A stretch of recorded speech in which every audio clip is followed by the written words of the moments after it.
Glory to God. Living ക്രൈസ്റ്റിലേക്ക് നിങ്ങളെവരെ ഞാൻ ചേർന്ന് സാധന ചെയ്തു. ഒരിക്കൽ കൂടി തിരുവചനവുമായി നിങ്ങളുടെ മുമ്പിലേക്ക് കടന്നു വരുവാൻ വലിയവനായ ദൈവം എന്നെ സഹായിച്ച എല്ലാ വഴികൾക്കുമായി ഞാൻ ദൈവത്തിന് നന്ദി പറയുന്നു. പ്രിയരെ, പ്രാരംഭമായി ഈ എപ്പിസോഡ് സ്പോൺസർ ചെയ്യുന്നത് ദുബായിൽ നിന്നും ജോൺ ജോയ് മാത്യു ബ്രദറാണ്. തൻ്റെ പ്രാർത്ഥന വിഷയം എന്ന് പറയുന്നത് തനിക്ക് അത്ഭുതകരമായ ചില വിടുതലുകൾക്ക് വേണ്ടിയാണ് ഈ എപ്പിസോഡ് സ്പോൺസർ ചെയ്യുന്നത്. പ്രത്യേകിച്ച് തൻ്റെ നാളുകളായിട്ട് നിൽക്കുന്ന കുടുംബ വിഷയത്തിനകത്ത് തന്നെ കോടതിയിൽ നിന്നൊരു അത്ഭുതം ദൈവം ചെയ്യേണ്ടതിനായിട്ട്, പ്രത്യേകിച്ച് ഈ 27-ാം തീയതി ദൈവത്തിൻ്റെ വലിയ കരം കാണേണ്ടതിനായിട്ട്, ദൈവത്തിൻ്റെ വലിയ പ്രവൃത്തി വെളിപ്പെട്ട് വരേണ്ടതിനായിട്ട് നിങ്ങൾ എൻ്റെ കൂടെ ചേർന്നുകൊണ്ട് ഓഗസ്റ്റ് 27-ാം തീയതി ദൈവം തനിക്ക് അനുകൂലമെന്ന് ലോകത്തോട് പറയാൻ തക്കവണ്ണം, കർത്താവേ, ദൈവം നീതിമാനാകയാൽ നീതിയോടെ വിധിക്കുന്ന ദൈവം തനിക്ക് വേണ്ടി ഒരു അത്ഭുതം ചെയ്തു കഴിഞ്ഞതിനായിട്ട് സ്തോത്രം ചെയ്യുകയാണ്. നമുക്ക് ഒരുമിച്ച് ചേർന്നുകൊണ്ട് തൻ്റെ വിഷയത്തെ കർത്താവിൻ്റെ കരത്തിൽ ഏൽപ്പിക്കാം. അതേപോലെ തന്നെ തൻ്റെ ജോലിയിൽ ഒരു വലിയ മുന്നേറ്റം, ജോലിയിൽ ഒരു വലിയ ഉയർച്ച ദൈവം കൊടുക്കേണ്ടതിനായിട്ടും പ്രത്യേകമായി പ്രാർത്ഥന വിഷയം ചോദിക്കുന്നു. അതേപോലെ തന്നെ തൻ്റെ മാതാവിനെ പിതാവിനെ ദൈവം കൂടുതൽ ആരോഗ്യത്തോടെ സന്തോഷത്തോടെ മുമ്പോട്ട് കൊണ്ടുപോകുന്നതിനായിട്ടും പ്രത്യേകമായി പ്രാർത്ഥന വിഷയം ചോദിക്കുകയാണ്. നമുക്ക് ഒരുമിച്ചൊന്ന് പ്രാർത്ഥിക്കാം. ഈ സമയത്ത് ഈ മകന് വേണ്ടി പ്രാർത്ഥിക്കുവാനായിട്ട് നാം എല്ലാം കടപ്പെട്ടവരാണ്. നമുക്ക് ഒരുമിച്ച് പ്രാർത്ഥിക്കുമ്പോൾ തന്നെ ഒരു വലിയ വിടുതൽ, കുടുംബപരമായി ഒരു ദൈവികമായ ഉയർച്ച ഇവരവളിൽ സംഭവിക്കേണ്ടതിനായിട്ട് നിങ്ങൾ ഓരോരുത്തരും ഇപ്പോൾ പ്രാർത്ഥിക്കണമെന്ന് ഓർപ്പിക്കുന്നു. നമുക്ക് ഒരുമിച്ച് പ്രാർത്ഥിക്കാം. ദൈവത്തിൻ്റെ വലിയൊരു പ്രവൃത്തി നടക്കേണ്ടതിനായിട്ട് കണ്ണുകളൊന്ന് അടയ്ക്കാം. പ്രിയരെ, ദൈവത്തിൻ്റെ കരം ചലിക്കട്ടെ, ദൈവത്തിൻ്റെ പ്രവൃത്തി നടക്കട്ടെ. എല്ലാവരും എൻ്റെ കൂടെ ചേർന്നുകൊണ്ട് പ്രാർത്ഥിക്കണം. ഞങ്ങളെ സ്നേഹിക്കുന്ന ഞങ്ങളുടെ നല്ല ദൈവമേ, പൂർണ്ണ ഹൃദയത്തോടെ ഞങ്ങൾ ഒരുമിച്ച് ചേർന്നുകൊണ്ട് പ്രാർത്ഥിക്കുന്നു. വാക്കുമാറാത്ത ദൈവത്തിൻ്റെ കരം വെളിപ്പെട്ട് കഴിഞ്ഞതിനായി നന്ദി. യേശുവേ, ഞങ്ങളുടെ തിരുരക്തത്തിൽ ഞാൻ പ്രാർത്ഥിക്കുന്നു. ദൈവത്തിൻ്റെ നീതി, ദൈവത്തിൻ്റെ കരം കർത്താവേ ഞങ്ങളുടെ മകന് വേണ്ടി വെളിപ്പെടണമേപ്പ. ഈ 27-ാം തീയതി കോടതിയിൽ വെച്ച് ഒരത്ഭുതകരമായ ദൈവപ്രവൃത്തി, തനിക്ക് അനുകൂലമായി ഒരു ദൈവപ്രവൃത്തി വെളിപ്പെടുന്നതിനായി സ്തോത്രം ചെയ്യുന്നു. ദൈവമേ, ഞങ്ങളുടെ കരം വെളിപ്പെടുത്തണമേ അപ്പ.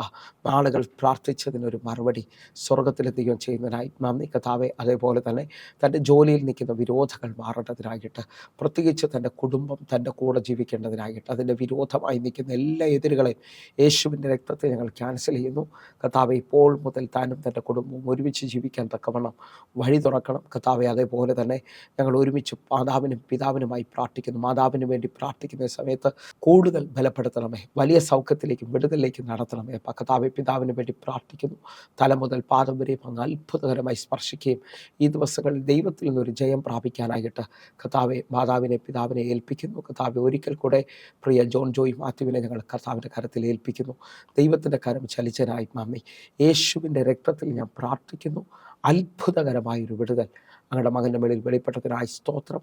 കർത്താവെ, ഈ ദിവസങ്ങളിൽ ദുബായിയുടെ മണ്ണിൽ അങ്ങ് മാനിച്ചെന്ന് പറയാൻ, വലിയ നിലയിൽ ഉയർത്തിയെന്ന് പറയാൻ, സ്വർഗം അത്ഭുതം ചെയ്തതിനായി നന്ദി. യേശുവിൻ നാമത്തിൽ പ്രാർത്ഥിക്കുന്നു. കേൾക്കണം പിതാവേ. ആമേൻ, ആമേൻ, ആമേൻ. പ്രിയരെ, അനുഗ്രഹിക്കപ്പെട്ട ഒരു എപ്പിസോഡിലോട്ട് ഞാൻ നിങ്ങളെ ക്ഷണിക്കുന്നു. കടന്നു വന്നാട്ടെ. പ്രിയരെ, മാറ്റമില്ലാത്ത ദൈവത്തിൻ്റെ തിരുവചനവുമായി ഒരിക്കൽ കൂടെ നിങ്ങളുടെ മുമ്പിലേക്ക് കടന്നു വരുവാൻ വലിയവനായ ദൈവം എന്നെ സഹായിച്ച എല്ലാ വഴികൾക്കുമായി ഞാൻ ദൈവത്തിന് നന്ദി പറയുന്നു. എൻ്റെ കഴിവോ എൻ്റെ മിടുക്കോ അല്ല, കർത്താവിൻ്റെ കരമാണ് ഓരോ ദിവസവും ഈ എപ്പിസോഡുകളെ മുമ്പോട്ട് കൊണ്ടുപോകുന്നത്. എന്നെ കേൾക്കുന്നവരെ ഞാൻ നിങ്ങളോട് ഒന്നുകൂടെ ഓർപ്പിക്കട്ടെ. 2012 മുതൽ അനേക മീഡിയ മാർഗത്തിലൂടെ നിങ്ങളുടെ മുമ്പിലേക്ക് കടന്നു വരുവാൻ സ്വർഗത്തിലെ ദൈവം എന്നെ സഹായിച്ചു. തിരിഞ്ഞു നോക്കിയാൽ വീണു പോകുമെന്നും മുമ്പോട്ട് പോകാൻ പറ്റത്തില്ലെന്നൊക്കെയുള്ള ഒത്തിരി പ്രതികൂലങ്ങളോടെ ഞാൻ കയറി ഇറങ്ങിപ്പോയിട്ടുണ്ട്. പക്ഷേ അവിടെ എല്ലാം വിളിച്ച ദൈവം വിശ്വസ്തൻ എന്ന് പറയുവാൻ ഇന്നും ഈ വചന സന്ദേശമായി നിങ്ങളുടെ മുമ്പിൽ നിൽക്കുമ്പോൾ ഒരു കാര്യമേ പറയാനുള്ളൂ: എൻ്റെ ദൈവം വിശ്വസ്തനാണ്. കർത്താവ് കരം പിടിച്ച് മുമ്പോട്ട് നടത്തുന്നതിനായിട്ട് ആ നിലയിൽ തന്നെ മാറ്റമില്ലാത്ത ദൈവത്തിൻ്റെ വചനവുമായി നിങ്ങളുടെ മുമ്പിൽ നിൽക്കുമ്പോൾ വ്യക്തമായി എൻ്റെ ഭാഷയിൽ ഞാനിവിടെ വിളിച്ചു പറയുന്നു: ആർക്കും മാറ്റാൻ കഴിയാത്തതും വിശ്വസിക്കുന്ന ഏവർക്കും മാറ്റം കൊണ്ടുവരുന്നതുമായ തമ്പുരാൻ്റെ തിരുവചനവുമായിട്ടാണ് ഞാൻ നിങ്ങളുടെ മുമ്പിലേക്ക് വരുന്നത്. ദൈവത്തിൻ്റെ വചനത്തിൻ്റെ പ്രത്യേകത, ദൈവത്തിൻ്റെ വചനം ദൈവമാണ്. യോഹന്നാന്റെ സുവിശേഷം 1-ാം അധ്യായം അതിൻ്റെ 1-ാമത്തെ വാക്യം പറയുക: ആദിയിൽ വചനമുണ്ടായിരുന്നു, വചനം ദൈവത്തോടു കൂടെയായിരുന്നു, വചനം ദൈവമായിരുന്നു. നിങ്ങൾ വിശ്വസിക്കുന്നവരാണെങ്കിൽ എൻ്റെ കൂടെ ചേർന്നുകൊണ്ട് പറയണം: വചനം ദൈവമാണ്. ആ നിലയിൽ തന്നെ 4-ാമത്തെ വാക്യം പറയുമ്പോൾ അവനിൽ ജീവൻ ഉണ്ടായിരുന്നു, ജീവൻ മനുഷ്യരുടെ വെളിച്ചമായിരുന്നു. നിങ്ങൾ വിശ്വസിക്കുന്നവരാണെങ്കിൽ ഈ വചനത്തിനകത്ത് ജീവനുണ്ട്. യോഹന്നാന്റെ സുവിശേഷം 6-ാം അധ്യായത്തിൽ വ്യക്തമായി യേശു കർത്താവ് തൻ്റെ ശിഷ്യന്മാരോട് പറയുകയാണ്: ഞാൻ നിങ്ങളോട് സംസാരിച്ച വചനം ജീവനും ആത്മാവുള്ളതാണ്. എന്നെ കേൾക്കുന്നവരെ, ഈ വചനം ജീവിപ്പിക്കുന്ന എബ്രായ ലേഖനം 4-ാം അധ്യായം 12-ാമത്തെ വാക്യം പറയുന്നു, ദൈവത്തിൻ്റെ വചനം ജീവനും ചൈതന്യമുള്ളതും ഏത് ഇരതല വാളിനേക്കാൾ മൂർച്ചയേറിയതുമാണ്. എന്നെ കേൾക്കുന്നവരുണ്ടെങ്കിൽ ഈ വചനത്തിന് ജീവനുണ്ട്, ഈ വചനത്തിന് ചൈതന്യമുണ്ട്. നിങ്ങൾ വിശ്വസിക്കുന്നവരാണെങ്കിൽ ദൈവവചനത്തിനകത്ത് നിൽക്കുന്ന, ദൈവവചനത്തിനകത്ത് മുമ്പോട്ട് പോകുന്ന ഒരു വ്യക്തിയോ കുടുംബത്തെയോ കണ്ടാൽ ലോകക്കാർക്കില്ലാത്തൊരു ചൈതന്യം ആ കുടുംബത്തിലും ആ വ്യക്തിയിലും കാണും. നിങ്ങൾ വിശ്വസിക്കുന്നവരാണെങ്കിൽ എൻ്റെ കൂടെ ചേർന്നുകൊണ്ട്, ദൈവത്തിൻ്റെ വചനം ജീവനാണ്. നിങ്ങളുടെ ശരീരഭാഗങ്ങളിൽ എവിടെങ്കിലുമൊക്കെ രോഗം നിങ്ങളുടെ അവകാശം പറയുന്നുണ്ടെങ്കിൽ ഈ വചനം നമ്മോട് പറയുന്നു, അടിപ്പിണരാൽ സൗഖ്യമുണ്ട്. ഞാൻ നിങ്ങളെ സൗഖ്യമാക്കുന്ന യഹോവ റാഫയാകുന്നു. വിശ്വസിക്കുന്നവരുണ്ടെങ്കിൽ ഇതാ അവൻ്റെ അടിപ്പിണരാലുള്ള സൗഖ്യം ഈ വചന സന്ദേശം കേൾക്കുമ്പോൾ തന്നെ നിങ്ങളുടെ ജീവിതത്തിനകത്ത് വെളിപ്പെട്ട് വരും. ഒന്നുകൂടെ പറഞ്ഞാൽ 107-ാം സങ്കീർത്തനം അതിൻ്റെ 20-ാമത്തെ വാക്യം പറയുന്നു, ഞാൻ എൻ്റെ വചനം അയച്ച് അവരെ സൗഖ്യമാക്കുകയും അവരെ കുഴിയിൽ നിന്ന് കരകയറ്റുകയും ചെയ്യും. വിശ്വസിക്കുന്നവരുണ്ടെങ്കിൽ ഇപ്പോൾ തന്നെ ദൈവത്തിൻ്റെ വചനം അയക്കപ്പെടുന്നതാണ്. ഞാൻ നിങ്ങളുടെ മുമ്പിൽ ഇരിക്കുമ്പോൾ തന്നെ കർത്താവിൻ്റെ നാവിൽ മേൽ തരുന്ന വചനത്തിൻ്റെ ശക്തി നിങ്ങൾക്ക് വേണ്ടി അയക്കപ്പെടുന്നതാണ്. ആ വചനത്തിൻ്റെ ശക്തി അയക്കപ്പെടുന്നതിൻ്റെ പ്രത്യേകത, അയക്കപ്പെടുമ്പോൾ 2 കാര്യങ്ങളാണ് സംഭവിക്കുന്നത്. ഒന്ന്, നിങ്ങൾക്ക് സ്വതമേ കയറാൻ കഴിയാത്ത ആ വലിയ കുഴിയിൽ നിന്ന് ഈ വചനം കരകയറ്റും. 2, ഈ വചനത്തിന് നിങ്ങളെയും എന്നെയും സൗഖ്യമാക്കാൻ കഴിയും. ഞാൻ വിശ്വസിക്കുന്നു യേശു ഇന്നും ജീവിക്കുന്നു എന്നുള്ള ഏറ്റവും വലിയ തെളിവാണ് ഞാൻ. ലോകക്കാർ എന്നെ നോക്കി പറഞ്ഞിട്ടുണ്ട് എല്ലാം അവസാനിച്ചു എന്ന്. മെഡിക്കൽ സയൻസ് 2016 എന്നെ നോക്കി പറഞ്ഞിട്ടുണ്ട് സാഹചര്യങ്ങളെല്ലാം വിരോധമാണ്. 2017 ഡോക്ടർ എന്നെ ചെക്ക് ചെയ്ത ഡോക്ടർ പറഞ്ഞു മുമ്പോട്ട് പോകുന്നത് അസാധ്യമാണ്. എന്നാൽ അവിടെ നിന്ന് ഇന്ന് നിങ്ങളോട് വചനം പറയുവാൻ എന്നെ ദൈവം ബലപ്പെടുത്തുമ്പോൾ ഞാൻ ആത്മാവിൽ വിളിച്ചു പറയുന്നു, യേശു ജീവിക്കുന്ന ദൈവമാണ്. നിങ്ങളുടെ ജീവിതത്തിനകത്ത് യേശുവിന് അത്ഭുതം ചെയ്യാൻ കഴിയും. നിങ്ങളുടെ ജീവിതത്തിനകത്ത് ഏതെങ്കിലുമൊക്കെ ഭാഗം, പ്രത്യേകിച്ച് ഡയബറ്റിക് വന്ന് കാലോ കയ്യോ ഒക്കെ നിർജീവമായി പോയതുപോലെ ഞാൻ ചിലവരെ കണ്ടിട്ടുണ്ട്.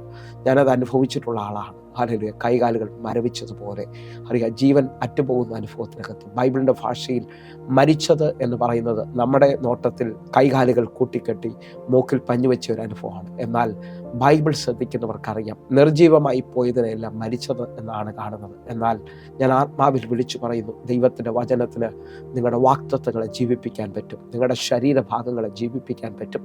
നിങ്ങൾ വിശ്വസിക്കുന്നവരാണെങ്കിൽ എൻ്റെ യേശുവിന് നിങ്ങളെ സൗഖ്യമാക്കാൻ കഴിയും. ഒന്നുകൂടെ പറഞ്ഞാൽ 119-ാം സങ്കീർത്തനം 105-ാമത്തെ വാക്യം പറയുന്നു, നിന്റെ വചനം എൻ്റെ കാലിന് ദീപവും എൻ്റെ പാതയ്ക്ക് പ്രകാശവുമാണ്. ഈ വചനം ഇന്ന് ചിലവരുടെ പാത തുറക്കാൻ പോവുകയാണ്. കരം പിടിച്ച് മുമ്പോട്ട് കൊണ്ടുപോകുന്നത് പോലെ ഈ വചനത്തിൻ്റെ ശക്തി വെളിപ്പെട്ട് വരികയാണ്. ഒന്നുകൂടെ ഒന്ന് പറഞ്ഞു കഴിഞ്ഞാൽ യോഹന്നാന്റെ സുവിശേഷം 1-ാം അധ്യായം അതിൻ്റെ 9-ാമത്തെ വാക്യം പറയുന്നു, ഏത് മനുഷ്യനെയും പ്രകാശിപ്പിക്കുന്ന സത്യ വെളിച്ചം ലോകത്തിലേക്ക് വന്നുകൊണ്ടിരിക്കുന്നു. എന്നെ കേൾക്കുന്നവരെ, യേശുവിനെ കുറിച്ചാണ് ആ പദം പറഞ്ഞിരിക്കുന്നത്.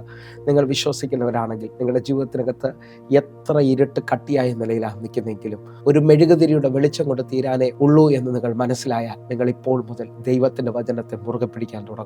ദൈവത്തിൻ്റെ വചനത്തിന് നിങ്ങളുടെ പാതകളെ നേരെയാക്കാൻ കഴിയും. നിങ്ങളുടെ ജീവിതത്തിനകത്ത് അത്ഭുതങ്ങളെ ചെയ്യാൻ കഴിയും. ആ നിലയിൽ തന്നെ വിശ്വസിച്ചുകൊണ്ട് ഈ വചനത്തിൻ്റെ അടുക്കലേക്ക് വരുമ്പോൾ വചനം അയക്കപ്പെട്ടതാണ്. വചനം നമ്മുടെ ജീവിതത്തിനകത്ത് നിവർത്തീകരിക്കപ്പെടുന്നതാണ്. ഒന്നുകൂടെന്ന് പറഞ്ഞാൽ 147-ാം സങ്കീർത്തനം അതിൻ്റെ 15-ാമത്തെ വാക്യം പറയുന്നു, അവൻ തൻ്റെ ആജ്ഞയെ ഭൂമിയിലേക്ക് അയക്കുന്നു, അതിവേഗം ഓടുന്ന അവൻ്റെ വചനം. എന്നെ കേൾക്കുന്നവരെ, വചനം വേഗത്തിൽ ഓടുന്നതാണ്. ഏത് പട്ടണത്തിൽ നിന്നാണോ നിങ്ങൾ ശ്രദ്ധിക്കുന്നത്, ഈ വചനത്തിന് നിങ്ങളെ സൗഖ്യമാക്കാൻ പറ്റും, നിങ്ങളുടെ വഴിയെ തുറക്കാൻ പറ്റും, നിങ്ങളെ എഴുന്നേൽപ്പിക്കാൻ പറ്റും. ഈ ദൈവശബ്ദത്തിന് നിന്റെ പടകിനെ നിറയ്ക്കാൻ കഴിയും. ഈ ദൈവശബ്ദത്തിന് നിന്റെ അവസ്ഥയെ മാറ്റിമറിക്കാൻ കഴിയും. ഒന്നുകൂടെ പറഞ്ഞാൽ, പച്ചവെള്ളത്തെ ദൈവശബ്ദത്തിന് വീഞ്ഞാക്കാൻ കഴിയുമെങ്കിൽ നിങ്ങളുടെ ജീവിതത്തിനകത്ത് നിങ്ങൾ എത്ര തകർന്നാണോ ഹല്ലേലൂയ നിൽക്കുന്നത്, നിങ്ങളുടെ ജീവിതത്തിനകത്തൊരു പുത്തൻ ഉണർവിനെ ഈ വചനത്തിന് കൊണ്ടുവരാൻ കഴിയും. ഏലിയാവിനെ ആ ചുരച്ചെടിയിൽ നിന്ന് തട്ടി എഴുന്നേൽപ്പിച്ച ദൂതഗണങ്ങൾ ഇപ്പോൾ അവൻ്റെ ആജ്ഞപ്രകാരം അവൻ്റെ വചനത്തിൻ്റെ ശബ്ദം കേട്ടുകൊണ്ട് ചലിക്കുന്നുവെങ്കിൽ ഞാൻ ആത്മാവിൽ വിളിച്ചു പറയുന്നു, ഈ വചനം കേട്ടുകൊണ്ടിരിക്കുമ്പോൾ തന്നെ ചിലവർക്ക് വേണ്ടി അസാധാരണമായ വാതിലുകൾ തുറക്കാൻ പോവുകയാണ്. അസാധാരണമായ ദൈവപ്രവർത്തികൾ സംഭവിക്കാൻ പോവുകയാണ്. ആ നിലയിൽ ഇന്നത്തെ ഈ വചനം ഞാൻ നിങ്ങൾ കേൾക്കുമ്പോൾ ഞാൻ നിങ്ങളോട് വിളിച്ചു പറയാം, എബനേസർ എന്ന പദത്തിൻ്റെ ആഴം നമ്മൾ കേൾക്കാൻ പോകുന്നു. എബനേസർ എന്ന് പറയുന്ന പദം ഇത്രത്തോളം യഹോവ നമ്മെ സഹായിച്ചു. എന്നെ കേൾക്കുന്നവരെ, ശമൂവേൽ പ്രവാചകനിലൂടെയാണ് ആ വീട് വെളിപ്പെട്ട് വരുന്നത്. ഹല്ലേലൂയ. ഇസ്രായേൽ മക്കൾ ശത്രു നിമിത്തം അല്ലെങ്കിൽ ഫെലിസ്തീൻ നിമിത്തം വേദനയിലും പ്രശ്നത്തിലൂടെ കടന്നു പോകുമ്പോൾ കർത്താവിൻ്റെ അഭിഷക്തനെ അല്ലെങ്കിൽ പ്രവാചകനായ ശമൂവേലിനെ ദൈവം ഉപയോഗിക്കുകയാണ്. 1 ശമൂവേൽ 7-ാം അധ്യായം അതിൻ്റെ 12-ാമത്തെ വാക്യത്തിലേക്ക് നമ്മൾ വരികയാണ്. പിന്നെ ശമൂവേൽ ഒരു കല്ലെടുത്ത് മിസ്പയ്ക്കും ഷേനിനും മധ്യേ നാട്ടി. ഇത്രത്തോളം യഹോവ നമ്മെ സഹായിച്ചു എന്ന് പറഞ്ഞ് അതിന് എബനേസർ എന്ന് പേരിട്ടു. ഈ വചനം ആഴമായി കേൾക്കുമ്പോൾ ഇതാ ശമൂവേൽ പ്രവാചകൻ മിസ്പയ്ക്കും ഷേനിനും മധ്യേ ഒരു കല്ല് നാട്ടിക്കൊണ്ട് അവിടെ എബനേസർ എന്ന് പേര് മാറ്റി വിളിക്കുകയാണ്. എന്ന് വച്ചാൽ ഇതുവരെയും ഈ സ്ഥലത്ത് ഇസ്രായേൽ മക്കൾ ശത്രു നിമിത്തം വല്ലാതെ ഭാരപ്പെട്ടിട്ടുണ്ട്. എന്നാൽ പ്രവാചകൻ ആ പേരിന് മാറ്റി എബനേസർ, യഹോവ ഇത്രത്തോളം സഹായിച്ചു എന്ന് പറഞ്ഞുകൊണ്ട് പേര് മാറ്റി വിളിച്ചുകൊണ്ട് പ്രവാചകൻ ചിലതിനെ ഉറപ്പിക്കുകയാണ്. നിങ്ങളുടെ ഭവനത്തിനകത്ത് പുറമേ നോക്കിയാൽ എല്ലാം ഓക്കെ ആണെന്ന് തോന്നുന്നുണ്ടെങ്കിലും അകത്തളങ്ങളിൽ മുഴുവൻ വേദനയും പ്രശ്നങ്ങളും നിരാശകളുമാണെങ്കിൽ ഞാൻ ആത്മാവിൽ വിളിച്ചു പറയുന്നു, അതിൻ്റെ പിന്നിൽ എന്തോ ഒരു ശത്രുവിൻ്റെ അവകാശമുണ്ട്. ഒന്നുകൂടെ ഒന്ന് പറയാം, നിങ്ങളുടെ തലമുറ എത്ര ശ്രമിച്ചിട്ടും ഉയർച്ച പ്രാപിക്കാൻ നിൽക്കുമ്പോൾ അതിൻ്റെ പിന്നിൽ എന്തോ വർഷങ്ങളായി ശത്രു നിങ്ങളുടെ തലമുറയെ അവകാശം പറഞ്ഞുകൊണ്ടിരിക്കുകയാണ്. ഈ പേര് മാറ്റി വിളിച്ച് അടുത്ത വാക്യങ്ങൾ നിങ്ങൾ ശ്രദ്ധിച്ചു നോക്കിയാൽ 13-14 വാക്യങ്ങൾ നമ്മളൊന്ന് വായിക്കാൻ പോവുകയാണ്. ഇങ്ങനെ ഫെലിസ്ത്യർ ഒതുങ്ങി, പിന്നെ ഇസ്രായേൽ ദേശത്തേക്ക് വന്നതുമില്ല. ശമൂവേലിന്റെ കാലത്തൊക്കെയും യഹോവയുടെ കൈ ഫെലിസ്ത്യന് വിരോധമായിരുന്നു. 14-ാമത്തെ വാക്യം, എക്രോൻ മുതൽ ഗത്ത് വരെ ഫെലിസ്ത്യർ ഇസ്രായേലിനോട് പിടിച്ചിരുന്ന പട്ടണങ്ങൾ ഇസ്രായേലിന് തിരികെ കിട്ടി. അവയുടെ അതിർ നാടുകളും ഇസ്രായേൽ ഫെലിസ്ത്യരുടെ കയ്യിൽ നിന്ന് വിടുവിച്ചു. ഇസ്രായേലും അമോര്യനും തമ്മിൽ സമാധാനമായിരുന്നു. എന്നെ കേൾക്കുന്നവർ ഈ 2 വാക്യങ്ങൾ വായിച്ചാൽ ഫെലിസ്ത്യർ അവിടെ ഒതുങ്ങുകയും പിന്നെ ഇസ്രായേലിലേക്ക് ഫെലിസ്ത്യൻ വന്നതായി കാണുന്നില്ല. ശമൂവേൽ പ്രവാചകൻ ജീവിക്കുന്നിടത്തോളം കാലം യഹോവയുടെ കൈ ഫെലിസ്ത്യന് വിരോധമായിട്ടാണ് നിന്നത്. അടുത്ത വാക്യം നോക്കിയാൽ ഇസ്രായേൽ മക്കളുടെ ജീവിതത്തിൽ നഷ്ടപ്പെട്ടത് മുഴുവൻ അവർ തിരിച്ചു പിടിക്കുകയാണ്. ഹല്ലേലൂയ! അവർക്ക് വേണ്ടി ദൈവം വലിയ കാര്യങ്ങൾ ചെയ്യുന്നത് കാണാൻ കഴിയുന്നു. നിങ്ങൾ വിശ്വസിക്കുന്നവരാണെങ്കിൽ നിങ്ങളുടെ ജീവിതത്തിനകത്ത് ഇതുവരെയും ശത്രു അവകാശം പറഞ്ഞ മേഖലയിൽ നിന്ന് ഈ വചന സന്ദേശം കേൾക്കുമ്പോൾ എന്തുകൊണ്ട് പ്രവാചകൻ അവിടെ മിസ്പയ്ക്കും ഷേനും മധ്യേ പേര് മാറ്റി വിളിച്ചു എന്നുള്ളത് നാം ശ്രദ്ധിക്കേണ്ട കാര്യമാണ്. നമ്മൾ ഇന്ന് ഈ വചന സന്ദേശം വളരെ ശ്രദ്ധയോടെ കേൾക്കുമെങ്കിൽ നിങ്ങളുടെ ജീവിതത്തിനകത്ത് അനേക ചോദ്യങ്ങൾക്കുള്ള മറുപടി ഇന്നത്തെ ഈ വചന സന്ദേശത്തിനകത്തുണ്ട്. നിങ്ങൾ വിശ്വസിക്കുന്നവരാണെങ്കിൽ എൻ്റെ കൂടെ ചേർന്നുകൊണ്ട് ആഴത്തിലേക്ക് വരണം. ഒന്നുകൊണ്ടൊന്ന് ആഴം മനസ്സിലാക്കണമെങ്കിൽ ഇസ്രായേൽ മക്കളുടെ കണ്ണുനീരിന്റെ നടുവിൽ ഇതാ ദൈവം അവർക്ക് മറുപടി പറയുന്ന ഭാഗങ്ങൾ കാണാൻ കഴിയും. ഒന്നുകൂടെ ശ്രദ്ധിക്കാൻ പറ്റുമെങ്കിൽ 1 ശമൂവേൽ 7-ാം അധ്യായം അതിൻ്റെ 3 മുതൽ താഴോട്ടുള്ള വാക്യങ്ങൾ നമ്മളൊന്ന് ചിന്തിക്കുകയാണ്. അപ്പോൾ ശമൂവേൽ എല്ലാ ഇസ്രായേൽ ഗൃഹത്തോടും, നിങ്ങൾ പൂർണ്ണ ഹൃദയത്തോടെ യഹോവയിലേക്ക് തിരിയുന്നു എങ്കിൽ അന്യ ദൈവങ്ങളെയും അസോരോത്ത് പ്രതിഷ്ഠകളെ നിങ്ങളുടെ ഇടയിൽ നിന്ന് നീക്കിക്കളഞ്ഞ് നിങ്ങളുടെ ഹൃദയങ്ങളെ യഹോവയിലേക്ക് തിരിക്കുകയും അവനെ മാത്രം സേവിക്കുകയും ചെയ്യുവിൻ. എന്നാൽ അവൻ നിങ്ങളെ ഫെലിസ്ത്യരുടെ കയ്യിൽ നിന്ന് വിടുവിക്കും എന്ന് പറഞ്ഞു. ഇതാ 3-ാമത്തെ വാക്യം നിങ്ങൾ ശ്രദ്ധിച്ചാൽ ഫെലിസ്ത്യരുടെ കയ്യിൽ നിന്ന് യഹോവ ഇസ്രായേൽ മക്കളെ വിടുവിക്കേണ്ടതിന് വേണ്ടി 2 കാര്യങ്ങൾ വ്യക്തമായി ചെയ്യേണ്ടതിനായി ഇതാ പ്രവാചകൻ ഓർപ്പിക്കുകയാണ്. നിങ്ങൾ ശ്രദ്ധിക്കാമെങ്കിൽ നമ്മുടെ ജീവിതത്തിനകത്ത് നമ്മൾ ചില തീരുമാനങ്ങൾ എടുക്കുമ്പോൾ നമ്മുടെ ജീവിതത്തിൽ സ്വസ്ഥത തരാതെ നമ്മെ എന്നും കഷ്ടത്തിലേക്കും വേദനയിലേക്കും കൊണ്ടുപോകുന്ന ശത്രുവിൽ നിന്ന് യഹോവ നമ്മെ രക്ഷിക്കുവാൻ തയ്യാറാകും. 1-ാമത്തെ ചിന്ത, നാം പൂർണ്ണ ഹൃദയത്തോടെ യഹോവയിലേക്ക് തിരിയണം. 2, അന്യ ദൈവങ്ങളുടെ ബിംബങ്ങളെ നമ്മുടെ നടുവിൽ നിന്ന് നീക്കിക്കളയേണ്ടത് ആവശ്യമാണ്. ആ നിലയിൽ ഇതാ ഇസ്രായേൽ മക്കൾ ഒരുങ്ങുന്നതാണ് 4-ാമത്തെ വാക്യവും 5-ാമത്തെ വാക്യവും. അങ്ങനെ ഇസ്രായേൽ മക്കൾ ബാൽ വിഗ്രഹങ്ങളെയും അസോരോത്ത് പ്രതിഷ്ഠകളെയും നീക്കിക്കളഞ്ഞു, യഹോവയെ മാത്രം സേവിച്ചു. 5-ാമത്തെ വാക്യം, അനന്തരം ശമൂവേൽ എല്ലാ ഇസ്രായേലിനെയും മിസ്പയിൽ കൂട്ടുവിൻ, ഞാൻ നിങ്ങൾക്ക് വേണ്ടി യഹോവയോട് പ്രാർത്ഥിക്കും എന്ന് പറഞ്ഞു. 6-ാമത്തെ വാക്യം, അവർ മിസ്പയിൽ ഒന്നിച്ചുകൂടി വെള്ളം കോരി യഹോവയുടെ സന്നിധിയിൽ ഒഴിച്ചു. ആ ദിവസം ഉപവസിച്ചു. ഞങ്ങൾ യഹോവയോട് പാപം ചെയ്തിരിക്കുന്നുവെന്ന് അവിടെ വെച്ച് പറഞ്ഞു. പിന്നെ ശമൂവേൽ മിസ്പയിൽ ഇസ്രായേൽ മക്കൾക്ക് ന്യായപാലനം ചെയ്തു. നാം ഈ 3 വാക്യങ്ങൾ വായിക്കുമ്പോൾ ഇസ്രായേൽ മക്കൾ അവർ ദൈവത്തോട് നിലവിളിച്ചുകൊണ്ട് തങ്ങളുടെ പാപങ്ങൾ ഏറ്റുപറയുന്നതും കാണാൻ കഴിയും. 1, അവർ ദൈവത്തിലേക്ക് തിരിഞ്ഞു. 2, വിഗ്രഹങ്ങളെ അവർ അവരുടെ നടുവിൽ നിന്ന് നീക്കി. 3, അവർ ദൈവസന്നിധിയിൽ ഉപവസിച്ചു. 4, അവർ യഹോവയോട് നിലവിളിച്ചു പറഞ്ഞു, ഞങ്ങൾ യഹോവയ്ക്ക് വിരോധമായി പാപം ചെയ്തിരിക്കുന്നു. ഈ 4 കാര്യങ്ങൾ ഇസ്രായേൽ മക്കൾ ദൈവസന്നിധിയിലേക്ക് വന്ന് ദൈവത്തോട് ഏറ്റുപറയുകയും ദൈവത്തിന് മുമ്പാകെ നിരപ്പാക്കുകയും ചെയ്യുമ്പോൾ ദൈവം അവർക്ക് വേണ്ടി എഴുന്നേൽക്കുന്ന ഭാഗങ്ങൾ കാണാൻ കഴിയും. അടുത്ത 7-ാമത്തെ വാക്യം നമ്മളൊന്ന് ചിന്തിക്കുകയാണ്. 7-ാമത്തെ വാക്യം, ഇസ്രായേൽ മക്കൾ മിസ്പയിൽ ഒന്നിച്ചുകൂടി എന്ന് ഫെലിസ്ത്യർ കേട്ടപ്പോൾ ഫെലിസ്ത്യ പ്രഭുക്കന്മാർ ഇസ്രായേലിന് നേരെ പുറപ്പെട്ടു വന്നു. ഇസ്രായേൽ മക്കൾ അത് കേട്ടിട്ട് ഫെലിസ്ത്യരെ ഭയപ്പെട്ടു. 8-ാമത്തെ വാക്യം, ഇസ്രായേൽ മക്കൾ ശമൂവേലിനോട്, നമ്മുടെ ദൈവമായ യഹോവ ഞങ്ങളെ ഫെലിസ്ത്യരുടെ കയ്യിൽ നിന്ന് രക്ഷിക്കേണ്ടതിന് ഞങ്ങൾക്ക് വേണ്ടി അവനോട് പ്രാർത്ഥിക്കുന്നത് മതിയാക്കരുതേ എന്ന് പറഞ്ഞു. ഈ രണ്ട് വാക്യങ്ങൾ നമ്മുടെ ജീവിതത്തിനകത്ത് ആഴമാണ്. ഇസ്രായേൽ മക്കൾ ഇതാ മിസ്പയിൽ കൂടിയിരിക്കുന്നു എന്ന് ഫെലിസ്ത്യർ അറിഞ്ഞു. നിങ്ങളുടെ ജീവിതത്തിനകത്ത് നിങ്ങൾ ദൈവത്തിലേക്ക് തിരിയുമ്പോൾ അന്നുവരെയും നിങ്ങളുടെ മേളിൽ അവകാശം പറഞ്ഞ ശത്രുക്കൾ ചലിക്കാൻ തുടങ്ങും. എന്നാൽ പൂർണ്ണഹൃദയത്തോടെ പിന്മാറാതെ ഭയപ്പെടാതെ പ്രാർത്ഥിക്കാൻ തുടങ്ങിയാൽ അവിടം തുടങ്ങി ദൈവം എനിക്ക് നിങ്ങൾക്ക് വേണ്ടി പ്രവർത്തിക്കുന്നത് കാണാൻ പറ്റും. വിശ്വസിക്കുന്നവരുണ്ടെങ്കിൽ എതിർപ്പുകളെ ജയിക്കുന്ന, എതിർപ്പുകളെ മറികടക്കുന്ന ചിലവർ ഈ സമയത്ത് തന്നെ ശ്രദ്ധിക്കുന്നു. ജീവിതത്തിനകത്ത് ഇത്രയും നാളുകളായിട്ട് കണ്ണുനീരും പ്രശ്നങ്ങൾ മാത്രമായിരുന്നു എന്ന് പറയുന്നവരുണ്ടെങ്കിൽ ഈ സമയത്ത് ദൈവസന്നിധിയിൽ ഒന്നുകൂടൊന്ന് അടുത്തു വരാൻ, ഒന്നുകൂടൊന്ന് ദൈവത്തെ മുറുകെ പിടിക്കാൻ തക്കവണ്ണം ഈ സമയത്ത് തീരുമാനമെടുക്കണം. അടുത്ത 9 വാക്യം നിങ്ങൾ ശ്രദ്ധിക്കണം. അപ്പോൾ ശമൂവേൽ പാൽ കുടിക്കുന്ന ഒരു ആട്ടിൻകുട്ടിയെ എടുത്ത് യഹോവയ്ക്ക് സർവ്വ ഹോമം കഴിച്ചു. ശമൂവേൽ ഇസ്രായേലിന് വേണ്ടി യഹോവയോട് പ്രാർത്ഥിച്ചു. യഹോവ ഉത്തരമരുളി. 10 വാക്യം. ശമൂവേൽ ഹോമയാഗം കഴിച്ചുകൊണ്ടിരിക്കുമ്പോൾ ഫെലിസ്ത്യർ ഇസ്രായേലിനോട് പടയ്ക്ക് അടുത്തു. എന്നാൽ യഹോവ അന്ന് ഫെലിസ്ത്യരുടെ മേൽ വലിയ ഇടിമുഴക്കി അവരെ പരിഭ്രമിപ്പിച്ചു. അവർ ഇസ്രായേലിനോട് തോറ്റു. വിശ്വസിക്കുന്നവരുണ്ടെങ്കിൽ ഇതിനകത്ത് ഇതാ പ്രവാചകൻ, വെളിപ്പാടുള്ള മനുഷ്യൻ, ദൈവമായി ബന്ധമുള്ളവൻ അവിടെ ഒരു ആട്ടിൻകുട്ടിയെടുത്ത് യാഗം കഴിക്കുന്നത് കാണാൻ പറ്റും. പുതിയ നിയമ വിശ്വാസികളോട് ഞാൻ ആത്മാവിൽ വിളിച്ചു പറയുന്നു, നിങ്ങളുടെ പ്രതിയോഗിയെ ജയിക്കുവാൻ, നിങ്ങളുടെ ശത്രുവിനെ ജയിക്കുവാൻ യേശുവിൻ്റെ രക്തം നമ്മെ ശത്രുവിൻ്റെ അവകാശത്തിൽ നിന്ന് വിടുവിക്കുന്നതാണ്. യോഹന്നാൻ തൻ്റെ ലേഖനത്തിനകത്ത് പറഞ്ഞു, കുഞ്ഞാടിൻ്റെ രക്തം സകല പാപവും പോക്കി നമ്മെ ശുദ്ധീകരിക്കുന്നതാകുന്നു. നിങ്ങൾ വിശ്വസിക്കുന്നവരാണെങ്കിൽ യേശുവിൻ്റെ രക്തത്തിന് നമ്മെ മോചിപ്പിക്കുവാൻ കഴിയും. യേശുവിൻ്റെ രക്തത്തിന് നമ്മെ ശുദ്ധീകരിക്കാൻ കഴിയും. യേശുവിൻ്റെ രക്തത്തിന് ഇന്നലകളിൽ ഉള്ള അവകാശങ്ങളിൽ നിന്ന് നമ്മെ പൂർണ്ണമായി വിടുവിക്കാൻ കഴിയും. ഇതാ ഫെലിസ്ത്യൻ അവരുടെ മുമ്പിൽ തോൽക്കുവാൻ കാരണം ഇതാ ശമൂവേൽ ഒരു ആട്ടിൻകുട്ടി എടുത്ത് യഹോവയുടെ മുമ്പാകെ ഹോമയാഗം കഴിക്കുകയാണ്. വിശ്വസിക്കുന്നവരുണ്ടെങ്കിൽ യേശുവിൻ്റെ രക്തം നിങ്ങളുടെ ജീവിതത്തിനകത്ത് അത്ഭുതത്തെ കൊണ്ടുവരും. ഒന്ന് കണ്ണുകൾ അടച്ച് ഈ മിനിറ്റിൽ പ്രാർത്ഥിക്കാൻ പറ്റുന്നവരുണ്ടെങ്കിൽ ഇന്ന് ചിലവർ ശത്രുവിനെ ജയിക്കാൻ തുടങ്ങിയാണ്.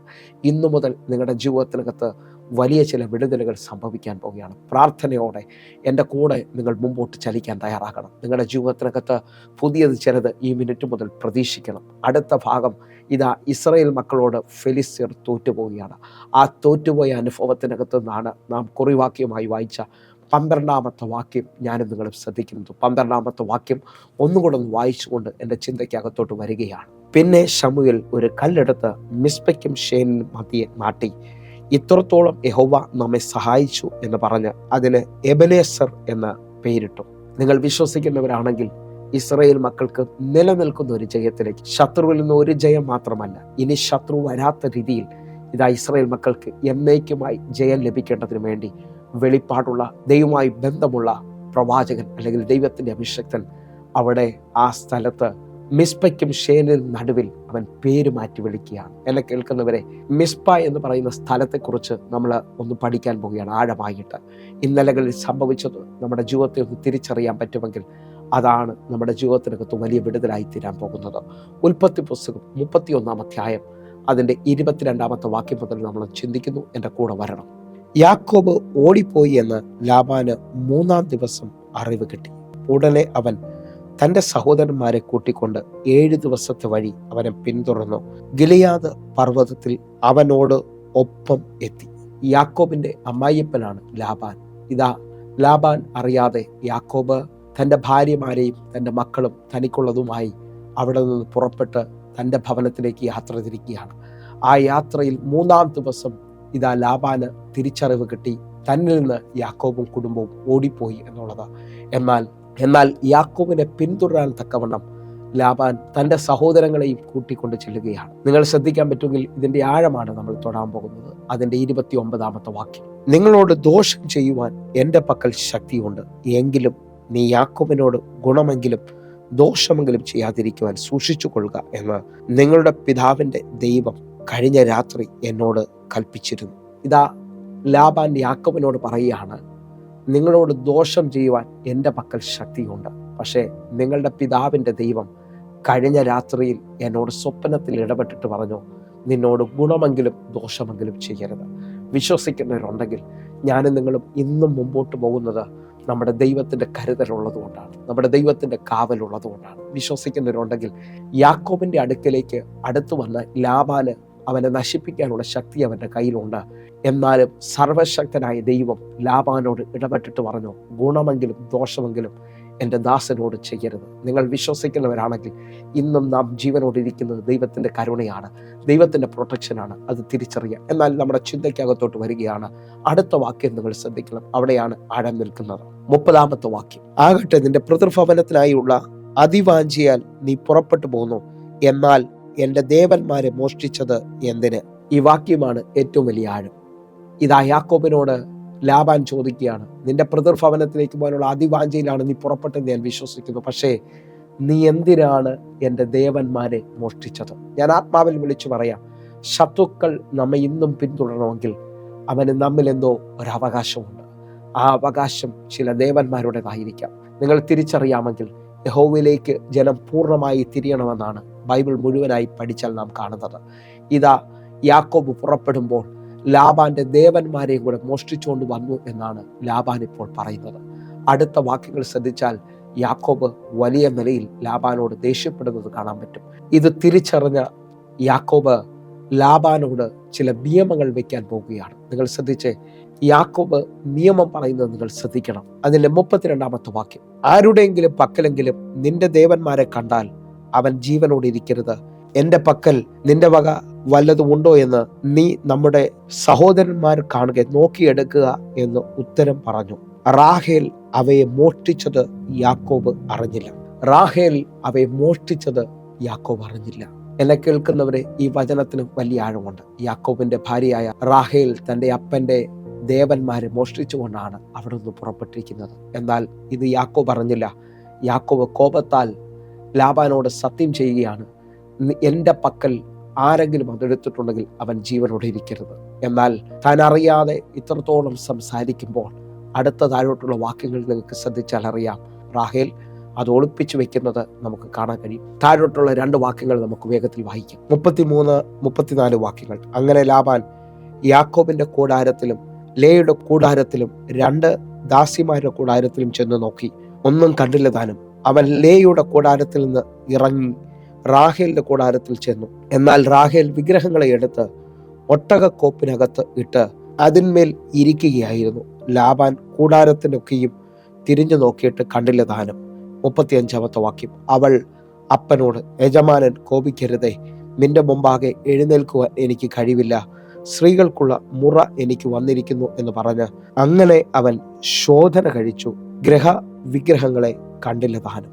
ഗ്രഹവിഗ്രഹങ്ങളെ കണ്ടില്ല താനും. താഴോട്ടുള്ള വാക്യങ്ങളിൽ യാക്കോബിന് വലിയ കോപം ജ്വലിച്ചതായിട്ടാണ് കാണുന്നത്. യാക്കോബും ലാബാനും ചേർന്ന് നിയമം വയ്ക്കുന്നത് കാണാൻ കഴിയും. എന്നെ കേൾക്കുന്നവരുണ്ടെങ്കിൽ നമുക്കെല്ലാം വായിക്കാൻ സമയമില്ലാത്തത് കൊണ്ട് അതിൻ്റെ 44 തുടങ്ങിയുള്ള വാക്യങ്ങൾ നമ്മൾ ചിന്തിക്കുകയാണ്. ആകയാൽ വരുക, ഞാനും നീയും തമ്മിൽ ഒരു ഉടമ്പടി ചെയ്യുക, അത് എനിക്കും നിനക്കും മധ്യേ സാക്ഷിയായിരിക്കട്ടെ എന്ന് ഉത്തരം പറഞ്ഞു. 45-ാമത്തെ വാക്യം, അപ്പോൾ യാക്കോബ് ഒരു കല്ലെടുത്ത് തൂണായി നിർത്തി, കല്ല് കൂട്ടുവിൻ എന്ന് യാക്കോബ് തൻ്റെ സഹോദരന്മാരോട് പറഞ്ഞു. അവർ കല്ലെടുത്ത് ഒരു കൂമ്പാരമുണ്ടാക്കി കൂമ്പാരത്തിന് മേൽ വെച്ച് അവർ ഭക്ഷണം കഴിച്ചു. ഇത്രയും വാക്യങ്ങൾ വായിക്കുമ്പോൾ നമുക്കൊരു കാര്യം മനസ്സിലായി.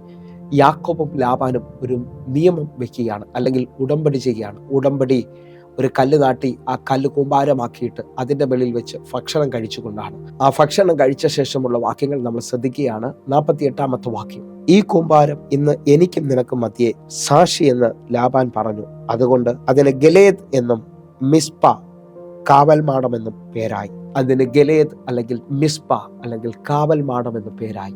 എന്നെ കേൾക്കുന്നവരെ, മിസ്പായുടെ ആഴം നിങ്ങൾക്ക് മനസ്സിലാകുന്നുണ്ടോ?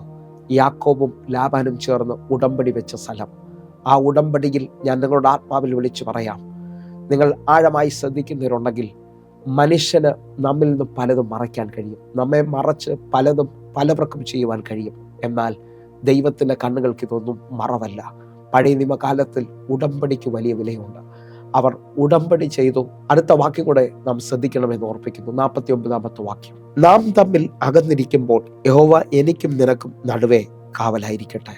ഈ വായിച്ച വാക്യപ്രകാരം ഇതാ യഹോവയെ അതിനെ മധ്യത്തിൽ സാക്ഷിയാക്കി നിർത്തുകയാണ്. മിസ്പ എന്ന് പറയുന്നത് തൻ്റെ ഭാര്യ റാഹേൽ വിഗ്രഹങ്ങളെ ഒളിപ്പിച്ചതും താൻ കളിപ്പിക്കപ്പെട്ടതുമായ സ്ഥലമാണ്. യാക്കോബ് തൻ്റെ ഭാര്യ അത് ഒളിപ്പിച്ചത് അറിയാതെ ഭാര്യയുടെ പിതാവിൻ്റെ മുമ്പിൽ ഉടമ്പടി പറയുകയാണ്. അത് സാക്ഷ്യകൂടാരമാണ്. ജീവിതത്തിനകത്ത് ഇതേപോലെ നിങ്ങളുടെ കുടുംബത്തിനകത്ത് പലതും മറച്ചതും നിങ്ങൾ കളിപ്പിക്കപ്പെട്ടതുമായ അനുഭവങ്ങളുണ്ടെങ്കിൽ, നിങ്ങളുടെ ഭാര്യ നിങ്ങളെ കളിപ്പിച്ചിട്ടുണ്ടാകാം, നിങ്ങളുടെ ഭർത്താവ് നിങ്ങളെ കളിപ്പിച്ചിട്ടുണ്ടാകാം, ഈ നിലകളിലൊക്കെ നിൽക്കുന്നവരുണ്ടെങ്കിൽ പൂർണ്ണമായി യഹോവയിലേക്ക് തിരിഞ്ഞാൽ മിസ്പയുടെ അവകാശങ്ങൾ മാറും. ഇല്ലെങ്കിൽ ഫെലിസ്ത്യന്, ശത്രുവിന് നമ്മിലെന്നും ഒരു അവകാശം വെളിപ്പെടും. നമ്മുടെ സന്തോഷത്തെ നഷ്ടമാക്കും. നമുക്ക് മുമ്പോട്ട് പോകാൻ പറ്റാത്ത അനുഭവങ്ങളിലേക്ക് വരും. മിസ്പ ഇതാ അന്നു മുതൽ ഇന്നുവരെയും ഇസ്രായേൽ മക്കളുടെ നന്മകളെ നഷ്ടമാക്കിക്കൊണ്ടിരുന്നു. ഫെലിസ്തീന് കയറി വരാൻ അവകാശമായിരുന്നു. എന്നാൽ ശമൂവേൽ പ്രവാചകൻ ആ മിസ്പയുടെ അവകാശത്തെ മാറ്റുന്ന രീതിയിൽ അവിടെ ഒരു കല്ല് നാട്ടി ആ പേരിനെ മാറ്റി എബെലേസർ എന്ന് പേരിട്ടു. ആ എബെലേസറിൻ്റെ പേരിൻ്റെ അർത്ഥം യഹോവ നമ്മെ ഇത്രത്തോളം സഹായിച്ചു. വിശ്വസിക്കുന്നവരുണ്ടെങ്കിൽ, നിങ്ങളുടെ ഭവനത്തിനകത്ത് മിസ്പ പോലെ നിൽക്കുന്ന ചില ശക്തികളുണ്ടെങ്കിൽ, നിങ്ങളുടെ ഭവനത്തിനകത്ത് പുറമേ എല്ലാം ഓക്കെ ആണെങ്കിലും ഇന്നും ശത്രുവിന് കയറി വരാൻ പറ്റുന്ന അവകാശങ്ങളുണ്ടെങ്കിൽ ഈ സമയത്ത് പ്രത്യേകമായി പ്രാർത്ഥിക്കണം. എബെലേസർ എന്ന ആ പദത്തിൻ്റെ വലിപ്പം നിങ്ങൾക്ക് മനസ്സിലാകണം. അന്നു മുതൽ ഇസ്രായേൽ മക്കളുടെ അടുക്കലേക്ക് ഫെലിസ്തീന് വരാൻ പറ്റാതായി. ഫെലിസ്തീന് വിരോധമായി യഹോവയുടെ കൈ ചലിക്കാൻ തുടങ്ങി. നിങ്ങൾ വിശ്വസിക്കുന്നവരാണെങ്കിൽ ഇസ്രായേൽ മക്കൾക്ക് നഷ്ടമായത് മുഴുവൻ അവർക്ക് തിരിച്ചു കിട്ടിയതായി ആ വാക്യങ്ങൾ കാണുന്നു.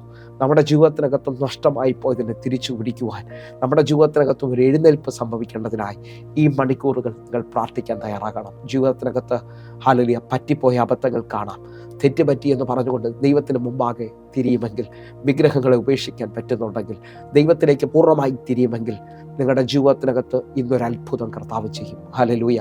ഒന്ന് തിരിഞ്ഞു നോക്കിയേ. ജീവിതത്തിനകത്ത് മിസ്പ പോലെ ജീവിതത്തിനകത്ത് മനുഷ്യൻ കാണാതെ, അല്ലെങ്കിൽ ഭർത്താവ് കാണാതെ, ഭാര്യ കാണാതെ ചിലത് ചെയ്തിട്ടുണ്ടെങ്കിൽ അത് കുടുംബത്തിനകത്ത് ഒരു അവകാശമാകാം. നിങ്ങൾ ഈ സമയത്ത് ദൈവത്തിൻ്റെ മുമ്പാകെ ഏൽപ്പിച്ചുകൊണ്ട്, കർത്താവെ, എൻ്റെ ജീവിതത്തിനകത്ത് എബെനേസർ എന്ന പദത്തിൻ്റെ ആഴം വെളിപ്പെടണം. യഹോവ സഹായിക്കുന്ന ദൈവമാണ്, ശത്രുവിൻ്റെ കയ്യിൽ നിന്ന് വിടുവിക്കുന്ന ദൈവമാണ്. ആ നിലകളിൽ ഒന്ന് കണ്ണുകൾ അടയ്ക്കാൻ പറ്റുന്നൊരു കണ്ണുകൾ അടച്ച് നമുക്ക് ഒരുമിച്ച് പ്രാർത്ഥിക്കാം. ഞങ്ങളെ സ്നേഹിക്കുന്ന ഞങ്ങളുടെ നല്ല ദൈവമേ, പൂർണ്ണ ഹൃദയത്തോടെ ഞങ്ങൾ ഒരുമിച്ച് ചേർന്ന് പ്രാർത്ഥിക്കുന്നു.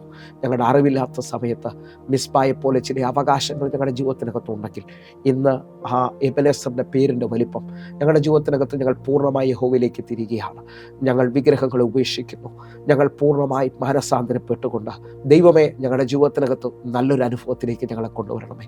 സന്തോഷവും സമാധാനവും ഞങ്ങളുടെ അവകാശമാക്കണമേ. എന്നെ കാണുന്ന ഓരോ ദൈവമക്കളുടെ ജീവിതത്തിനകത്തും എബെനേസർ എന്ന പേരിൻ്റെ വലിപ്പം വെളിപ്പെട്ട് വരട്ടെ. ശത്രുവിന് വരാൻ പറ്റാത്ത, ശത്രുവിന് വിരോധമായി ദൈവത്തിൻ്റെ കരം ചലിക്കുന്ന, എനിക്കും നിങ്ങൾക്കും നഷ്ടപ്പെട്ടു പോയതിനെ മുഴുവൻ തിരിച്ചു തരുന്ന ദൈവപ്രവർത്തിക്കായി ഞങ്ങൾ ഒരുമിച്ച് പ്രാർത്ഥിക്കുന്നു. യേശുവെ, ഓരോ മക്കളെയും അനുഗ്രഹിക്കണം. ദൈവപ്രവർത്തിക്കായി ഏൽപ്പിക്കുന്നു, യേശുവിൻ നാമത്തിൽ. ആമേൻ, ആമേൻ. പ്രിയരേ, ഈ വചനം നിങ്ങൾക്ക് മനസ്സിലായെങ്കിൽ നിങ്ങൾ വിളിക്കാൻ തയ്യാറാകണം. നമുക്ക് ഒരുമിച്ച് പ്രാർത്ഥിക്കാം. ഈ മണിക്കൂറുകളിൽ വലിയ ദൈവപ്രവർത്തികൾക്കായിട്ട് നിങ്ങളുടെ ജീവിതത്തിനകത്ത് വലിയ കാര്യങ്ങൾ കർത്താവ് ചെയ്യട്ടെ. കർത്താവിൻ്റെ കരം നിങ്ങളുടെ കൂടെ ഇരിക്കട്ടെ. God bless you. ആമേൻ.